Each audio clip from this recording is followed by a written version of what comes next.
Estamos de regreso con más información en A la Medida y es momento de analizar nuestro segundo tema que ocurre en el interior del país, justamente en Zacapa, ya que este ha sido escenario de hechos violentos en los últimos días. En Gualán se registró el ataque a 2 elementos de la Policía Nacional Civil cuando estos procedían a registrar a 2 personas sospechosas. Días antes, en Río Hondo, fue asesinado un agente durante un incidente armado.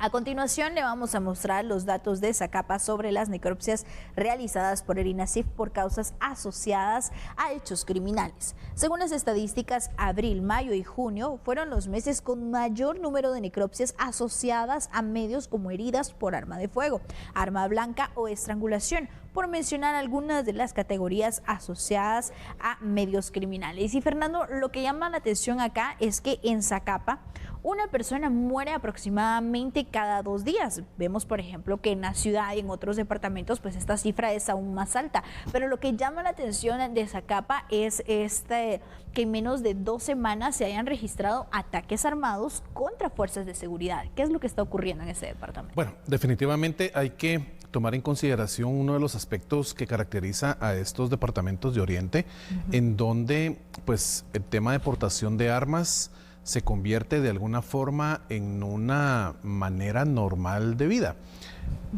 Sabemos perfectamente que la ley de armas y municiones, como parte de nuestras leyes ordinarias, establece la prohibición taxativa de, por ejemplo, portar el arma luciéndola, andar pues con la escuadra, con el revólver, que se vea que tú lo portas en el cinto, etcétera.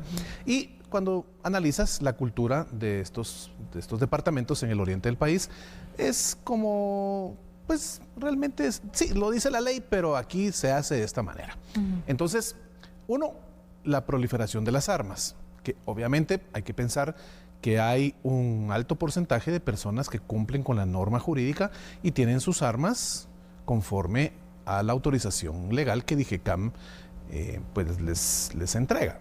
Pero también hay un alto porcentaje de armas que, por supuesto, están en manos del crimen organizado, y esto se traduce en que no solo en Zacapa sucede, sino cuando analizamos los restantes 21 departamentos, todos están igual. Una cantidad de armas que pululan en el territorio nacional que de veras es alarmante. Entonces, ¿qué pasa? Las armas llegan de manera muy sencilla a las manos de cualquier persona. Y cuando hablamos de cualquier persona, entran también los delincuentes. Y tener armas a diestra y siniestra permite cometer los actos delictivos que pues planifican y que se les da la gana. Llegan incluso al punto de lo que sucedió acá en Zacapa, de atentar y quitarle la vida a elementos de la Policía Nacional Civil.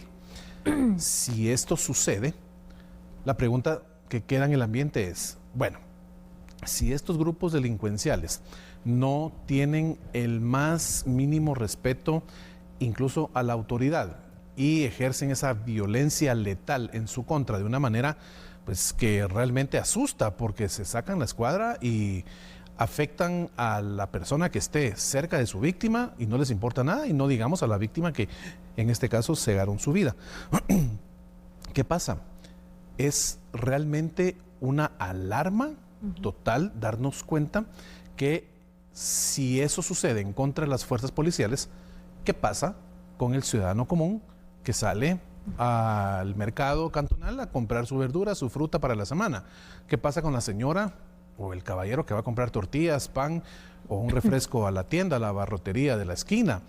Cualquiera de nosotros puede ser víctima de estos ataques, porque nos damos cuenta que ese respeto a la vida, esa ética, esos valores en general en la sociedad guatemalteca, como en muchas otras a nivel del mundo, realmente se ha perdido, Ligia.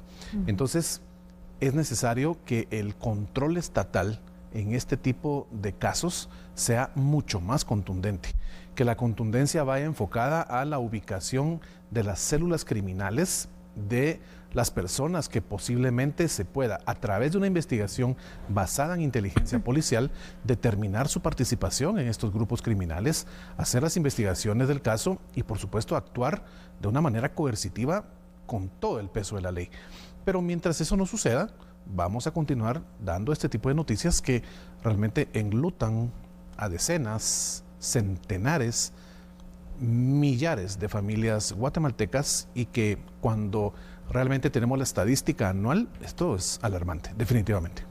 Definitivamente, y es que llama mucho la atención tal lo que mencionabas tú en Oriente, que hasta cierto punto se llega a normalizar que estén las armas de fuego, que jovencitos desde muy temprana edad tengan acceso a estas armas de fuego, pero también se ha hecho el llamado por parte de las autoridades de la Policía Nacional Civil que para el combate de distintos grupos que se dedican a asaltar, que se dedican al narcotráfico y demás, que no sean por ejemplo solamente los vecinos organizados contra la delincuencia, que es bastante común en distintos puntos, sino que se trabaje de la mano con las autoridades de la Policía Nacional Civil. Pero si en este caso ellos realizan el trabajo, porque de forma preliminar se sabe que uno de los incidentes se registró porque estos elementos iban a registrar a personas sospechosas, algo que ellos pues pueden hacer en cualquier parte para poder resguardar la seguridad de la población.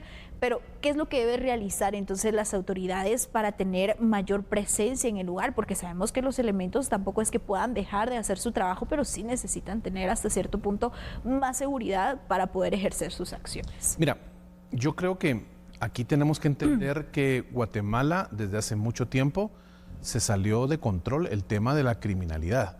Entonces, hay que entender que nuestra Policía Nacional Civil tiene dentro de su recurso humano elementos muy buenos, con muy alta preparación, que realmente han entregado muchos años al servicio de la entidad policial y conocen perfectamente cómo es el sistema en las calles.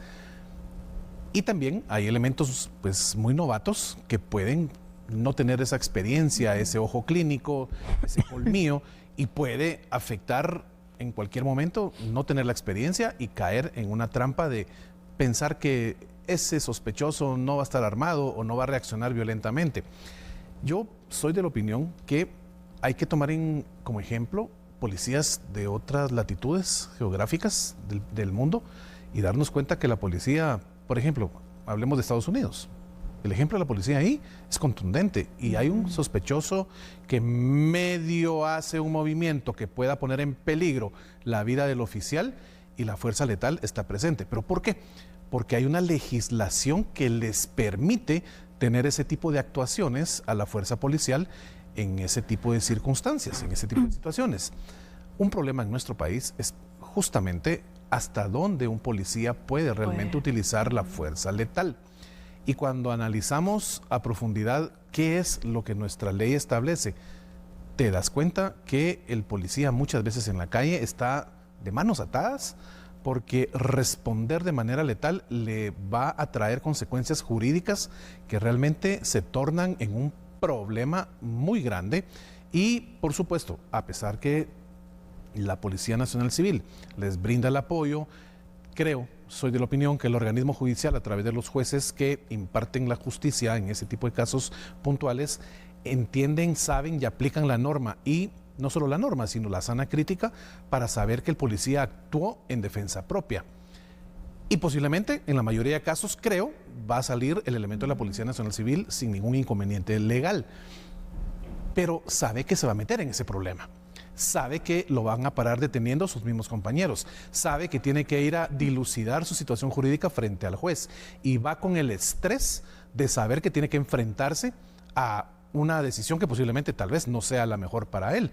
Creo que en la mayoría de casos siempre los jueces los dejan con esa libertad porque entienden que fue parte del trabajo. Pero el hecho de vivir todos los días con ese pensamiento, con ese estrés de si yo actúo me voy a meter en problemas, solo ahí ya vamos mal. Porque entonces ya no está esa confianza, ya no está esa certeza de poder actuar de manera contundente cuando se necesite. Entonces hay que modificar mucho en Guatemala, por supuesto, no solo generar más y mejor capacitación para la Policía Nacional Civil, sino también ese análisis, estudio y posible modificación de los estamentos jurídicos, nuestras leyes, para que realmente esto pudiera tener otro tipo de circunstancias. Y además es un proceso bastante largo, hay distintos retos, pero el llamado es a que los vecinos sí trabajen contra la delincuencia en conjunto a las autoridades de la Policía Nacional Civil, especialmente para evitar este tipo de casos. Así que, Fernando, hemos llegado al final de los análisis acá en A la Medida y como siempre ha sido un verdadero gusto poder estar contigo. Ligia, el placer es para mí, te veo entonces el lunes aquí. Sí. Y amigo y amiga televidente, le deseo desde ya muy buen fin de semana, pásela bien, descanse y disfrute a los suyos. Con permiso.